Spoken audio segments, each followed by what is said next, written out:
connecting with you, and I appreciate this. Glad to. So, because what we've got going is the statewide nonprofit free education initiative that we're fundraising for. Okay. We've got a 6 year wellness center on the coast between Mendocino and Fort Bragg. Okay. Dragonfly and Dragonfly I've heard of over the years, yeah. Yeah, you bet. And because we're really serious about holistic medicine, so Yeah. we have other herbs besides cannabis, and we have acupuncture and massage and tai chi, yoga. We believe that holistic means holistic, every single thing. And when I do patient counseling or presentations, I do PowerPoint presentations with Q&A that incorporates the videos in them. Good. When I do that, I provide patients with sort of the tools for how to pick your cannabis. It's about strains, it's about dose, it's about ratio, it's about delivery systems, and the pros and cons of all of that. And O'Shaughnessy's is my Bible. And then the fifth wild card is individual metabolism and how it becomes an art as well as a science. Yes, that's right. And it's, and how they have to, for the first time in their lives, really. Okay, you're getting sound levels. That's my dispensary. So come visit us anytime. Thank you. And In Fort Bragg. yeah. Great. Yeah. Have you met Ben Housel? Oh yeah. Good. Yeah. Ben He's and I go way actually back. my primary care Oh, good. whenever I need to go that route. And, Exactly. yeah, a little yeah. allopathic medicine too. Yeah, he told me that he was your intern or something. Kinda. Yeah. Yeah. He said he worked for you. Before he ever got into medicine, he was there helping with the ambulance service, and I was Really? running the clinic. Yeah. I go to him when I forgot I got in bed or something. Sure. Hate to say I exploit doctors that way, but that's what or the technology. If I need an MRI or something, Right. a reference to something. But anyway. So I am Jeffrey Hergenrather, Jeffrey Jeffrey, Hergenrather Hergenrather.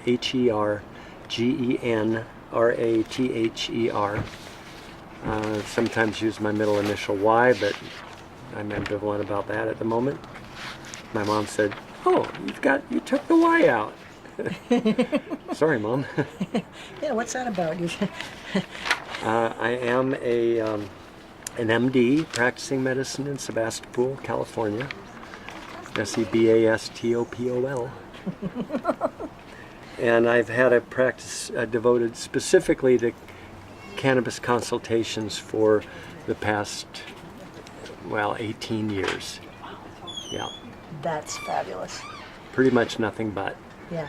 And so but I honestly have to take my practice of medicine with cannabis back 40 years. How so? So I, as a young doctor, I took my family in a school bus to live at the farm.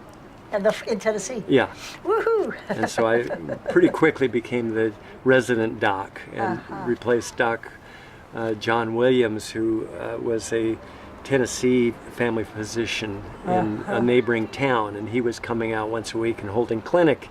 And when he knew I had showed up, it was okay. He could see his exit strategy. You're my exit strategy. Yeah.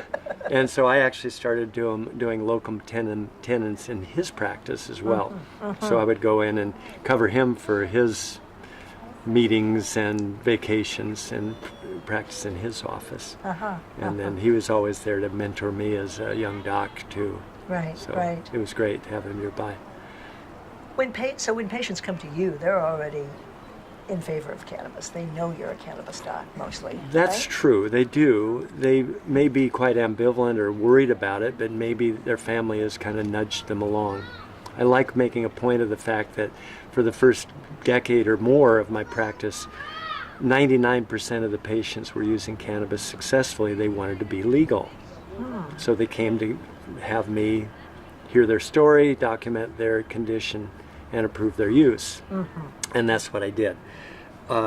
In the more recent years, the demographic has flipped.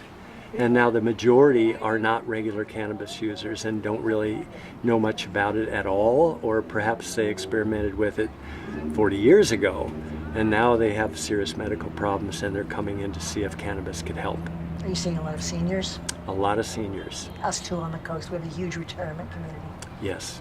What are the conditions, the most frequent conditions that present when patients come in? Well, for the older population, it would have to be chronic pain, insomnia, And then anxiety is quite a big problem, anxiety and depression.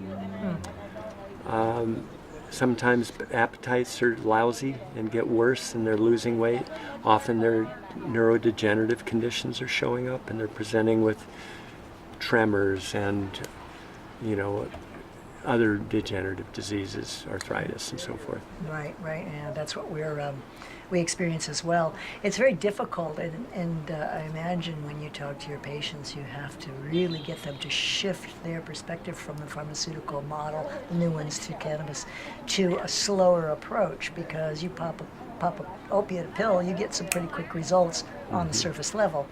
And then I get people who come in who've been suffering from arthritis for a long time. What do you tell them about how they're going to be helped by cannabis? Usually I make it clear that I think there's a lot to be gained with using cannabis, but it may take a while to understand it. And for that reason, I often start out with a dose, usually oral, but I'll teach them about vaporizing as well.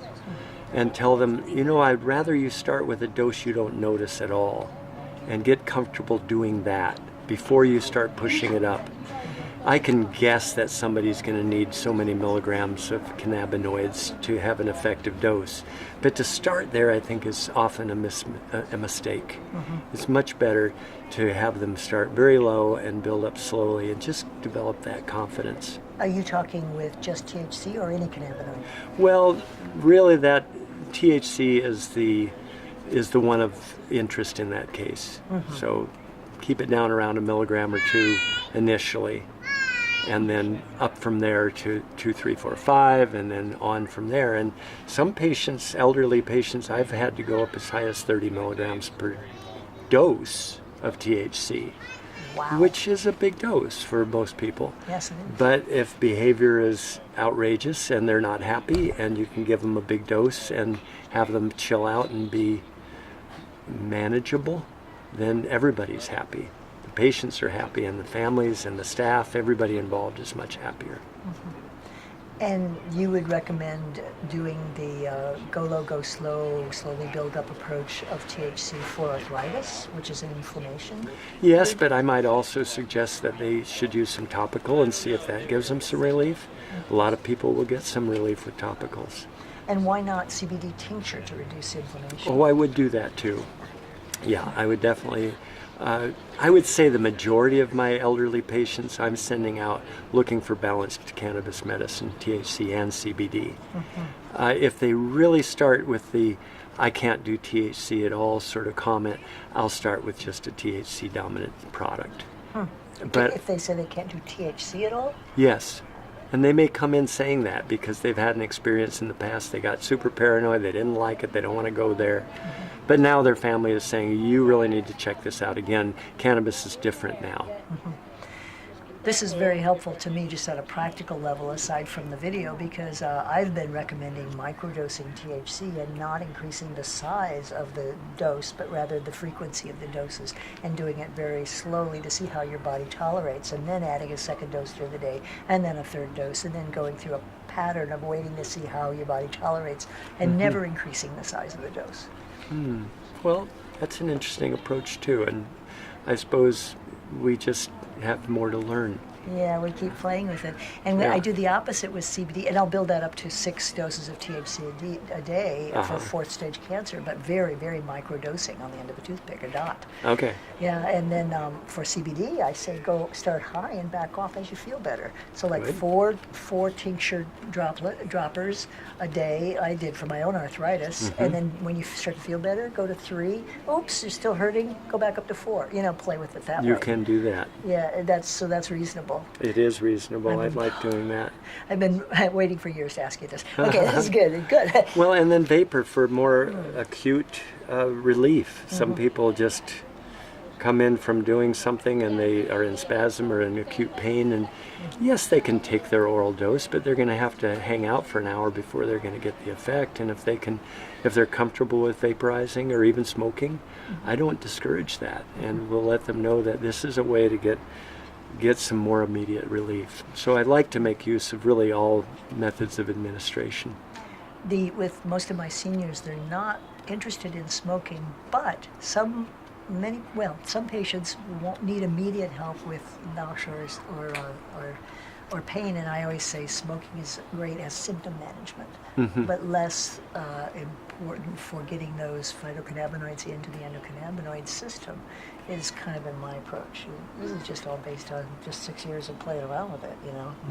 So, if I'm doing anything wrong, let me know, but... No, I don't think so. There's lots of... there's a wide range as to how we use these molecules. Yeah. But I do think that you're basically saying we have to tailor the treatment plan to meet their particular needs. Very individuated, which brings me to the next question. As you know, I feel I'm a liaison between healthcare providers like yourself and the cultivators and manufacturers that I work with in Mendocino, and then we have the patients as a sort of our arts and sciences guinea pigs. We're trying to play with the doses and the ratios and all of that, trying to figure it out. So, but I need to communicate with the manufacturers of all of these tinctures and infused products and the cultivation, how they can begin to fine-tune what they're doing. So they're talking a lot here about terpene expression. Have you been able to work with that in a practical way with your patients? Not as much as I think we have an opportunity to make use of. Mostly because I don't see much terpene left in the prepared products, whether they're the chocolates or brownies, or they're the concentrated full extract oils, or they're even the heat extracted cannabinoids in various tinctures and infused oils. If they've been heated, they may not have a lot of terpene expression left. And so as much as I may want them to understand the terpenes play a role, unless they're, in my opinion, the most significant terpene opportunities are in vaporized cannabis or smoked, but vaporized is cleaner and more, you taste them, you smell them, you know that you feel them, and you like them, or you maybe don't care for them. So I think they'll select strains based on just what smells good to them to start with. They'll try it and they'll either like it or they'll try another one, and it doesn't take long before people will kind of focus on a strain that they really feel meets their needs. They like the feeling of it. I'm really looking forward to seeing maybe the next O'Shaughnessy's more direction in how to help patients with terpenes and help cultivators and manufacturers with this whole terpene expression. Yes, it is an interesting field, and I concur with Dr. Russo that I'm a whole plant guy, and I really am wary of people thinking they can outsmart nature and fortify medicines with exogenous sources of terpenes and redesign the medicine and make it something else. I don't think we really know what we're doing. Well, we're in a rough position right now because obviously it's a very volatile market. We've got a green rush going on in California. I have manufacturers coming in almost every day to my dispensary saying, "Oh, here I've got this great CBD crystalline. Sell this." It's like,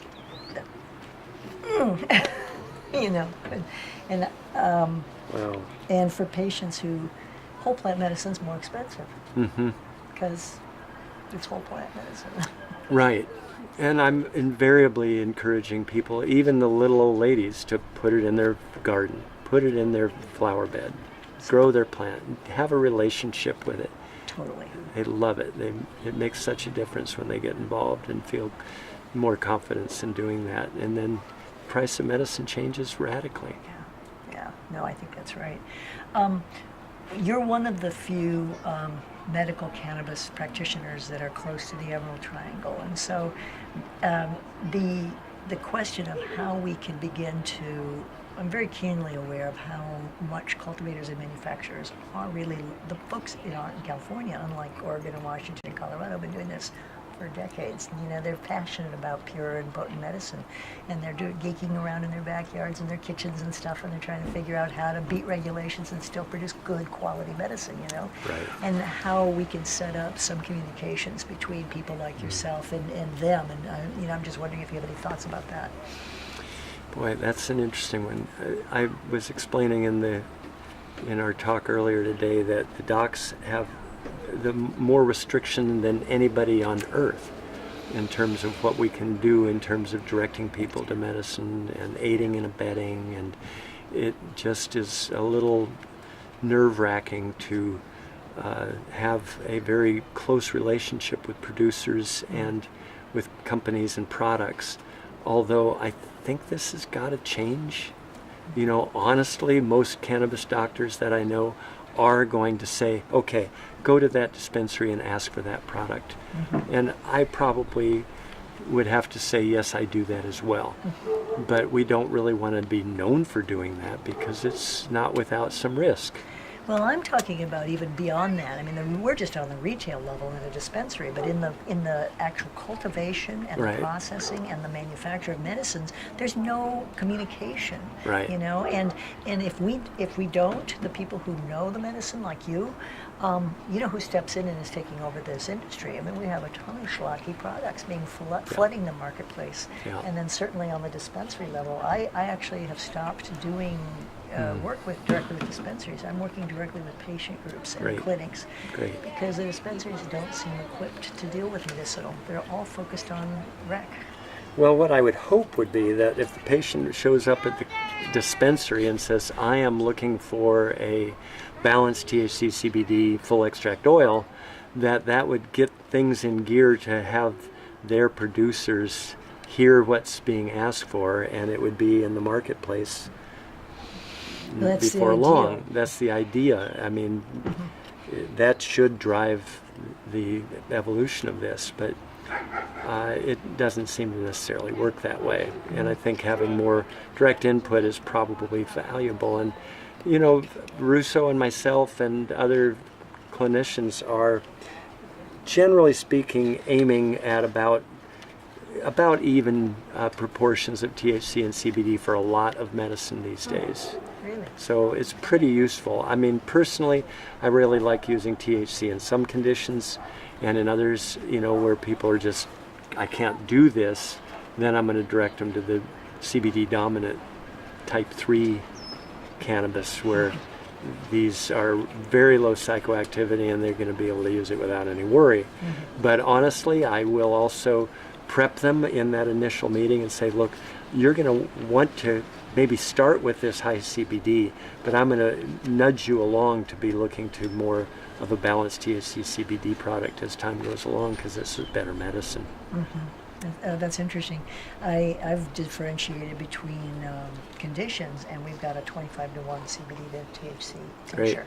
That's all pure biodynamic grape alcohol. It's really working well for. We got a child with epilepsy, you know, or PTSD, TBI, neurological conditions, Parkinson's, etc. Yes. It seems to be working better, but maybe I need to shift my thinking. Well, at least be open to it. Yeah. And if you kind of plateau with an effect, you could bring in some THC, and you might just do it with a separate tincture bottle of, you know, where you know you're going to get 1 milligram per 3 drops or whatever, and titrate up some THC into that and see if you begin to appreciate that there's some benefit. Right. What's been marked about, I go to a lot of medicinal cannabis conferences, and this one, more than any other I've ever been to, really puts herbal medicine in the foreground. And it's just wonderful. And I had a long talk with Jane. I interviewed her and about what role that's going to play in the general medicinal cannabis world nationwide. How we can begin to sort of, if this is even possible, change the logic of the industry and regulations and policy to include herbal medicine. Do you see that happening, or do you have any vision for how that might happen? Well, I think there's opportunity. There definitely is opportunity. I mean, I'm seeing more and more people are coming in with a variety of interesting herbs, mushrooms, vitamins, minerals, supplements of various kinds they're using. They've been to a clinician who specializes in oriental medicine, and they're already using a variety of things. As far as coordinating or encouraging it more, I like the idea of having an herbalist on the staff of any providers and being there to help them design some other both dietary and supplement considerations.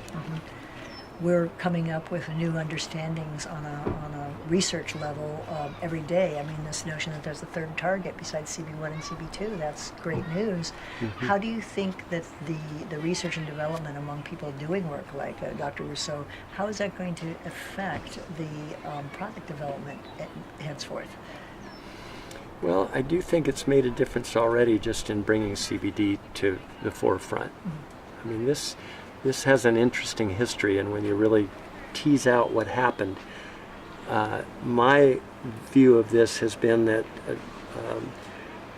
Fred Gardner, editor of O'Shaughnessy's, had a nice relationship with Harborside Dispensary and Steep Hill Laboratory, and this dates back about 10 years now, and he would ask them to let him know when a strain came through that was different. And so we began to learn before Bush was out of office. Here comes a strain that's rich in CBD. It was occurring about 1 in 650 samples that were evaluated in the laboratory. And Fred Gardner would go down and find out the name and phone number of the person who brought in the strain and contact him personally and say, this is a strain of medicinal interest. We'd really like to be able to encourage people with medical problems to be able to have access to this. And would you share this? And pretty much invariably they shared these strains. That's great. So they have circled the globe now. Well, this is wonderful. I should talk to Fred. We have cultivators calling us ever since McCursit was signed into law in October of 2015. We have cultivators calling us almost every day saying, "Hey, should I be growing CBD?" And I'm like, "Yeah, absolutely." Yeah. And so it'd be good to get that loop, Right. It has been a tough sell in the recreational market, if we want to call current dispensaries serving recreational market. You know, what did they come in for? It pretty much was not for CBD flowers. That's not going to be selling. Right. Yeah. But when you get to the prepared medicines, then they are coming off the shelf pretty fast with people looking for CBD-rich tinctures and oils. They are what a lot of people are asking for. What is your opinion? I've advocated for alcohol-based, biodynamic grape alcohol-based tinctures as opposed to oil-based because of separation, microbial, and blood-brain barrier problems with oil-based tinctures. What is your opinion of that? Well, I grow olives and make my own olive oil. I have organic olive oil that I produce for myself and my friends, and so I like making an infused olive oil, and I feel real confident about the quality of it and stability of it. That said, I do see some good infused oils in our dispensaries in Sonoma County, and they have a hard time keeping them in stock. And when the alcohol really offends the mucous membranes of some people, and not everybody cares for that, you can soften it with glycerin or honey, or dilute it, or infuse the oil. So I just think there are a lot of opportunities to make medicines that are going to meet the needs. I think what you've described, organic grape alcohol, is excellent, and for many people that would just be fine. Right. But adjusting it with oils or with sweeteners, stevia or whatever, is really catering to the palate, not to the healing. I agree. So that's, you get torn a little bit. But I do have patients who just can't tolerate the sharpness of the alcohol. Yes, that's what I'm addressing too, and then I may send them out looking for an infused oil. Yeah, sure. Now, I take it that you would be opposed to this trend toward isolates or hemp-based medicines, all those things that are flooding the market. Yes. Can you say medically, for our patients' benefit, why that's not a good idea? Well, as soon as you start gleaning cannabidiol from industrial hemp, you don't really know what you're getting. It's a waste product. You don't know what ground it was grown on. You don't know the extraction methodology.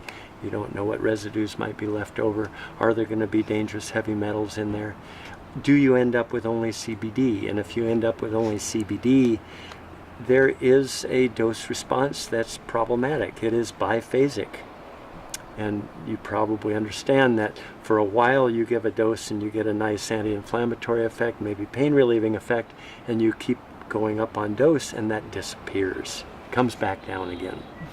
So that is something that has been recognized in the basic laboratory science and in some animal models as a problem. Now, is it a serious problem? Maybe not, but there's enough unknowns in looking for those readily accessible online CBD products to where I would say stay away, go to the medicinal cannabis products that are grown specifically for CBD. Whole plant. Whole plant. Yeah. And in terms of, there's a new trend out there among cultivators who are touting their strains that they're developing as disease specific. Have you heard about that? I have, and I'm wary. I mean, I don't think, I think it's a marketing ploy, and it's based on some basic piece of information that leads them to that conclusion. I was asked to participate in a company developing that, and I gave them my first short visit, and then I thought, you know, I'm not into this. I would rather label the medicine accurately and let the people tell us what works for them, rather than putting out a product that says this is what you're going to use for pain, this is what you're going to use for sleep or migraine or whatever, and making designer drugs, if you will, and trying to market them in that way. I'd like to come back the other direction and let the people tell us what works for them. Yeah, I agree. Another trend that I'm seeing is now with the new quote-unquote adult use and medical regulations and step toward legality in California, the largest market in the world, really, tendency towards more indoor growing. And, Yes. you know, coming from medicine now, it's like, so what are your thoughts about that? I'm a sunshine guy, and I've been growing it outdoors since I was in college. So I didn't start growing it before that. Some of my friends were growing it in junior high and high school long before I even knew what it was. But later came to appreciate that I would rather grow it outdoors at risk of losing it to somebody who wanted it more than me, and grow it in that kind of a environment. Now, it's not to say that friends and family don't grow it under lights, and I understand that, but that is a prohibition induced grow pattern. It just ecologically doesn't make sense. It's harder to do. You're much more prone to molds and mites and other insects. And I just think in the long run, we're going to have better medicine growing it outdoors. Granted, you can control it in more of a greenhouse setting, but for myself, I've just enjoyed putting it in the front yard. What do you think is the next goal in terms of reaching full legalization of medical cannabis? The next goal? Well, I think we're at a point where, this is a little flippant of me to say it this way, but I think it's time to buy legislators. The prohibitionists have been buying legislators. We send people off who might show some indication that they would be positive about cannabis change, but by the time they get bought, we can't count on their votes. Now we have an industry that is going to actually have the money. The doctors don't have the money. Many of the providers don't have the money. People like yourself don't have the money. The money is not here. The money is in the dispensaries. Oh, I wish it was in my dispensary. It's not. No, not in your dispensary. Well, many of the people who are on that end of the provider chain, if you will, there's where the money is. Now, I don't see the federal government as ever having any reason to change what they're doing. They are so inbred with people that know nothing about this and don't have any care to know about it. I have a doctor friend who recently interned at NIH, and when he was there, he was dumbfounded by how little they knew about cannabis and what a lack of interest they had.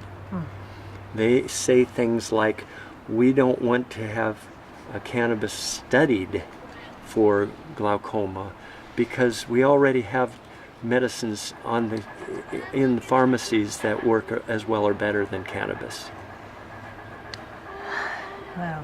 So they think they've got it locked down.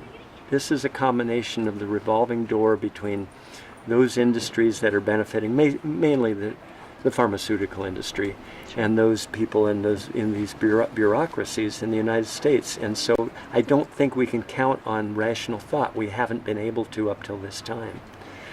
Well, and unfortunately, they're controlling the policies and the regulation that's getting enacted. So how do we begin to work our way as an honest medical cannabis industry into that whole system of regulation, patents, IP, trademarks, all of that stuff?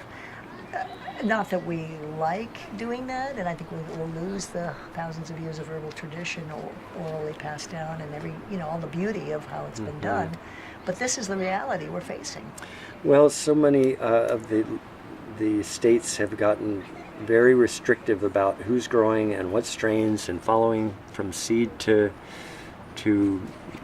purchasing at the counter. They want to know every step along the way and be sure it's not diverted and that it's fully taxed.